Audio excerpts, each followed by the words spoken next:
Well, this is a really late video. I really have no explanation for this. Well, I kind of do, but it's more like an excuse.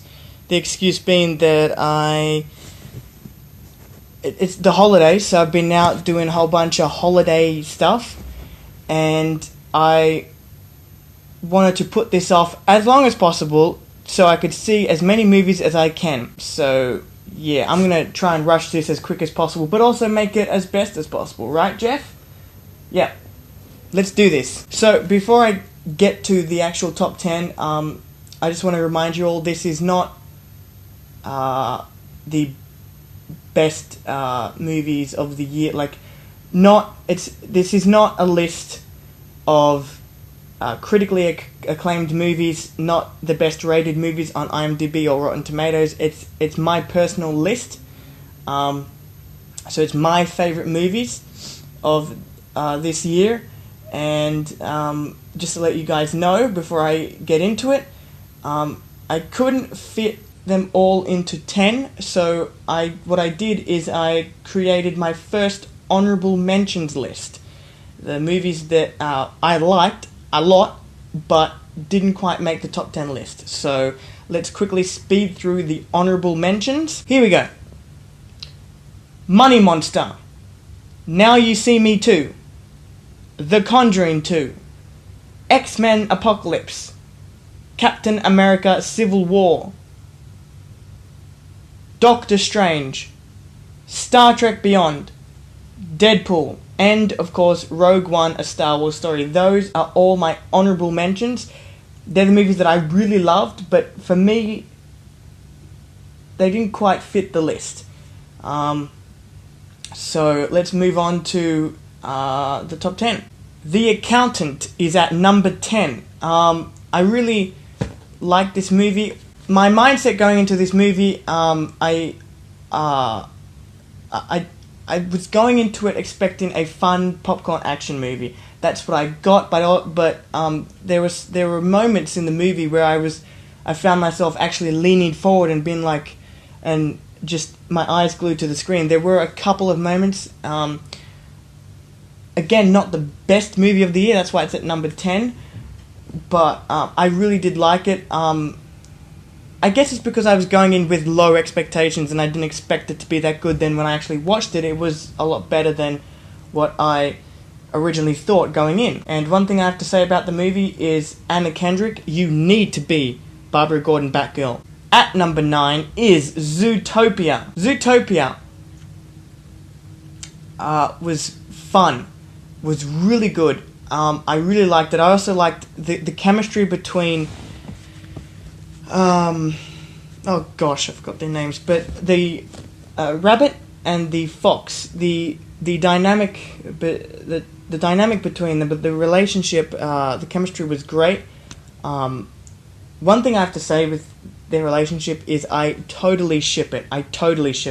Those two, if you haven't noticed it by now, but they're kind of a thing, okay? At number 8 is The Jungle Book. Going into the movie, I had already heard so many good things about this movie, how good it was, how different it is from all the attempts to remake old Disney animated films like Cinderella, stuff like that. I was hearing so much stuff that this is different, that this is that the CGI and animation was fantastic. When I originally watched it, after hearing all this great stuff about it, I was a little let down.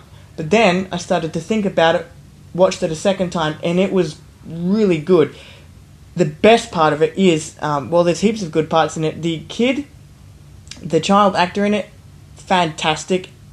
And he is so good, because the reason why I'm saying he's good in this is because the entire film was essentially all CGI, and there are it's that cliche thought that comes through your head. Oh, if it's all CGI, then it's gonna suck and it's gonna look horrible and it's just not gonna be good. I will say the Jungle Book proved everyone wrong. CGI, when used right and correctly, is the best thing. This movie blew me away with how good the CGI was and the performance from the kid. How he pulled it off. I mean, he was just around the blue and green screens for the entire time. I don't know how he pulled it off, but he did. At number 7 is 10 Cloverfield Lane. Before watching this movie, I watched the apparent first one in this franchise, the Cloverfield, the found footage movie. That movie was okay. This one, 10 Cloverfield Lane, was fantastic. My only problem with this movie is that I didn't see anything in it that would, link it to Cloverfield. So that's my only problem. But that doesn't really affect the movie at all. The movie is fantastic. John Goodman was, I gotta say, the best performance I've seen from him so far. I haven't seen him in many movies, but that's the best performance I've seen from him so far. He was scary. Just a tight, claustrophobic thriller. I love thrillers when they're done right. This one's done right. That's why it's at number 7. I love this movie. If you get a chance, watch it. At number 6 is sorry. See, I can't even speak English. It fucking sucks, Jeff. It sucks. At number 6 is Arrival. This one, I had to think on. And there's actually quite a few movies on this list that I had to go back and think on. This was one of them. I enjoyed it, but my initial reaction was might not even make my honorable mentions list. But it obviously is good because it came to number 6 of this list, because once I started to think about it, I enjoyed it. And then hopefully when I get a second chance to watch it, I'll be able to understand it better, because definitely this is one of those movies that you have to go and see a second time. And everyone's been saying, like, the one thing that everyone liked about it was that it focused on communication and language, and I would agree with that. That was interesting to see just two different species just trying to say hi to one another. So, at number 5 is The Nice Guys. The chemistry between Russell Crowe's character and his name, Jeff, what's his name?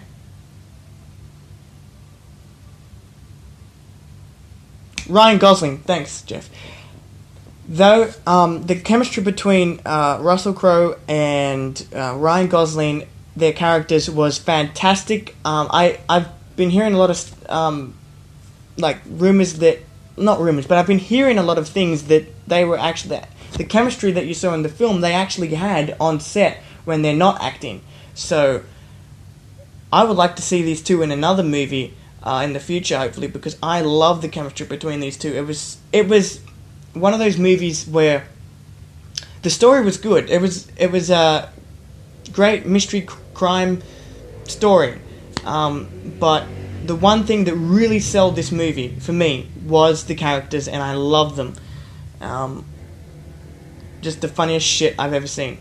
At number 4 is Deepwater Horizon. This movie was like the best way. The one thought that I had walking out of the movie after just seeing it was that, you know those scenes in movies, like the oh fuck moment, like the holy shit, this is horrible. That was the entire second half of this movie for me. The entire second half was oh fuck, because it was just oh fuck. It was that, like, how did these, you gotta wonder how these guys even made it out of that hellhole. I mean, oh fuck. At number 3 is Nocturnal Animals. This movie is yet another movie that you're still thinking about a week later. But concerning my initial reaction, walking out of the cinema, I loved it immediately. I really, the performances were fantastic. You can go into my review if you want.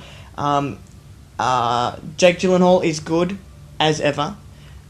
If you don't know that Jake Gyllenhaal's a good actor, then you need to know this, okay? Because he is a good actor. If you don't know that, then you're living under a rock. Michael Shannon was good. I haven't seen him in that many movies. I've only seen him in Man of Steel, sadly. But he was fantastic in this movie. A great character role. Aaron Taylor-Johnson was my favourite performance out of the whole movie. I mentioned it in my review. He was just downright dirty and a disgusting human being. Just, like, physically, and, like, his personality, himself, was just a horrible human being, and Aaron Taylor-Johnson's performance behind it was excellent. It was great. And you gotta love movies that end ambiguously. Oh, yeah. Is that even a word? At number 2 is The Revenant. Now, let me make myself clear.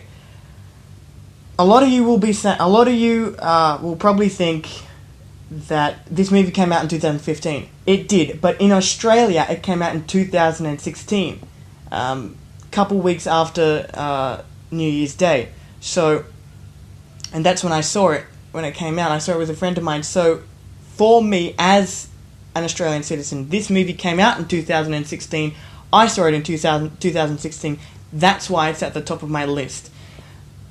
That's why it's in my top 10 list. Sorry, but it was great. Leonardo DiCaprio definitely does not deserve the Oscar. The Bear does.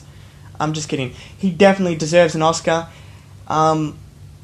He was fantastic. Everyone was great in this. Even Tom Hardy, which he's getting quite a bit of work now. He's in a lot of movies. Anyway, I really love this movie. It was fantastic. Downright gritty realism to a time that I've never experienced before. I felt like I've said this to anyone who has mentioned the movie to me, that it's an experience.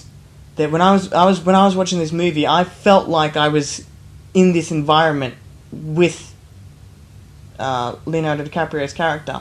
It's an experience only to be watched once every few years, every 3 years. It's really not. You do whatever you want, but it's really not. It doesn't have that rewatchability factor. Watch it once, then watch it again in the next 3, 4, maybe 5 years, because it's an experience. At number 1 is Hacksaw Ridge. Man, I love this movie. This movie was so good. Okay, so good. I loved it. Okay, this is my favorite movie of the year for so many reasons. One, because Mel Gibson directed it, and every time Mel Gibson directs a movie and I watch it, for some reason I just start getting teary-eyed. Like, I don't know why. In every one of his movies, I choke up, and I choked up a lot in this movie. Mainly because I relate to the protagonist, Andrew Garfield's character. I relate to his character so well because I am a Christian, and I related to his character so well. I related to his character so much, but it wasn't just that. The war scenes in this movie, like when the you know what I'm talking about, when the action starts to hit, like that second that it hits, it's just all in your face, and you're like, holy shit. For a small moment, I was a little scared, and this put the horror in war.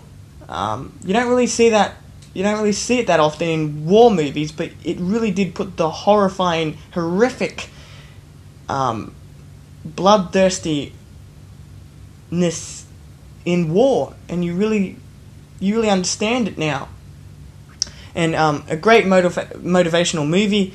Also, this might not be a popular opinion, but the green screen in this movie I thought was used well. I thought it was used really well because, okay, in today's movies, if the green screen is not that good, people will react instantly. It sucks, it's bad, Star Wars prequels, whatever, as an example.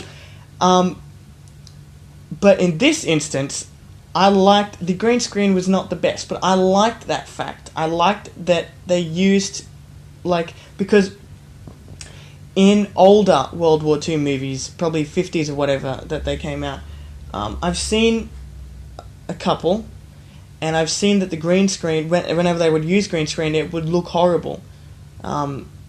It wouldn't look good. In this movie, the green screen isn't that bad, but I personally think it's purposely used to look a little bad. And I like that. For me, it made me feel like I was watching a World War II movie in today's time. That's what it made me feel like. The green screen was used to immerse you into the fact that this is a World War movie. This is a war movie. And I like that. And it's really a strange thing to say. I like the fact that the green screen wasn't too good. You hated it. Okay, well, we have a conflicting opinion here. Jeff hated the green screen. Whatever. I liked it. Well, that is it for this year. Again, I apologise for the lateness of this video, but I will just let you know now that I have a ton of videos coming your way really soon. But thank you for joining me. All those who have joined me on my channel this year, thank you so much. It means a lot. You guys mean a lot to me. I really enjoy watching people comment, react to my videos. It's fantastic. I love you guys. Please go down, like and comment on this video and subscribe to my channel. I love you guys. See you guys next year, depending on when this video is uploaded. It may be uploaded on the 31st, or it may be uploaded on the 1st. I don't know, but I will try my best. So see you guys later on in 2017. Bye.